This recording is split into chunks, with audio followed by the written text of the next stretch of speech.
Friends, capsule number 16 आपको बताएगा what is economic batch quantity.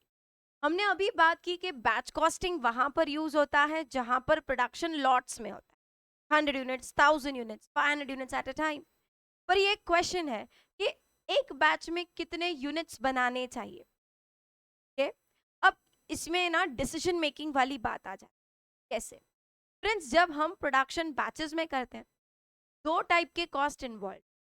पहला है सेटअप कॉस्ट, दूसरा है कैरिंग कॉस्ट। आपको कैरिंग कॉस्ट तो पता ही है। When you produce the finish goods, you can not sell immediately, तो आपको उसको स्टॉक करके रखना पड़ता है। तो स्टॉक करने का जो खर्चा है, स्टोरेज ऑफ फिनिश गुड्स का खर्चा है, उसे कहते हैं carrying cost.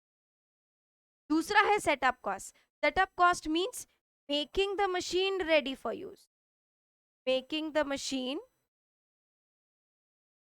Ready for use, right. Machine शुरू स्टार्ट करोगे उससे पहले ना आपको तैयारी करनी होगी ताकि मशीन हम यूज कर पाए।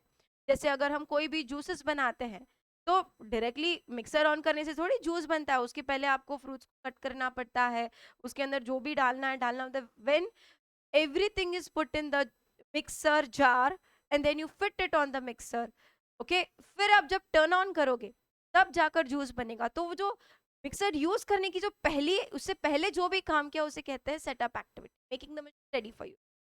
तो जब बैच कॉस्टिंग आता है तो फ्रेंड्स ये दो कॉस्ट इन्वॉल्व होते हैं, setup cost and your carrying cost. अब क्या होता है ना, अगर आपने ऐसे सोचा कि मैं ढेर सारे यूनिट्स, टू मेनी यूनिट्स एक साथ बना लूंगा, क्यों? क्योंकि बार बार कौन सेटअप करेगा, है ना। एक ही बार सेटअप करते हैं, जितना प्रोडक्शन करना है कर लेते हैं। तो इससे मेरा नंबर ऑफ सेटअप्स कम हो जाएगा और मेरा सेटअप कॉस्ट कम हो जाएगा। बट अगर समझ लो मैंने ढेर सारे यूनिट्स एक साथ बना लिए, सेटअप कॉस्ट तो कम हो गया, but then I will have to store this finish good because immediately they can not be sold off. तो सेटअप कॉस्ट की बचाने के चक्कर में मेरा कैरिंग कॉस्ट बढ़ जाएगा। Okay, so if you produce too many units, carrying cost will be more, setup cost will be less. But against that, if you think reverse, अगर मैंने सब बहुत कम यूनिट्स बनाए, मैंने 5-5 यूनिट्स बनाया, 10-10 यूनिट्स बनाए, तो ऐसे करने के चक्कर में मेरे को बार बार सेटअप करना पड़ेगा मशीन। तो in that case my setup cost will B high but carrying cost will B.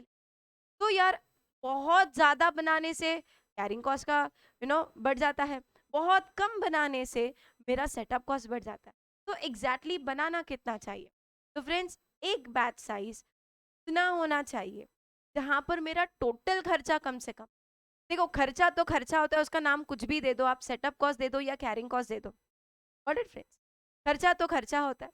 मुझे ये नहीं सोचना है कि सेटअप कॉस्ट ज्यादा हो रहा है, कैरिंग कॉस्ट ज्यादा हो रहा है। मुझे ऐसे सोचना है कि मेरा टोटल खर्चा कम होना चाहिए और मैं उतने यूनिट्स बनाऊंगी एक बैच में कि मेरा टोटल खर्चा कम हो।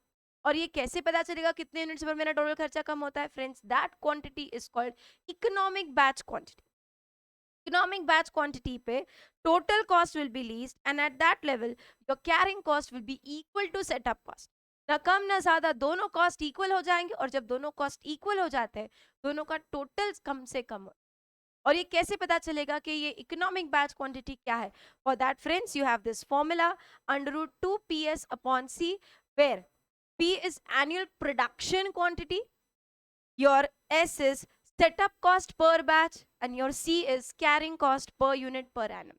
अब ये फॉर्मूला से आप EBQ ढूंढ लो और उतने ही यूनिट्स आपको एक बैच में बनाने चाहिए, ना कम ना ज्यादा। अगर आपने जरा भी ऊपर नीचे किया तो आपका टोटल कॉस्ट बढ़ जाएगा। Remember, your total cost is least only at EBQ। तो this is friends economic batch quantity. आपको ये समझ गया बैच कॉस्टिंग क्या है और एक बैच में कितना यूनिट बनाना चाहिए? It has to be, okay?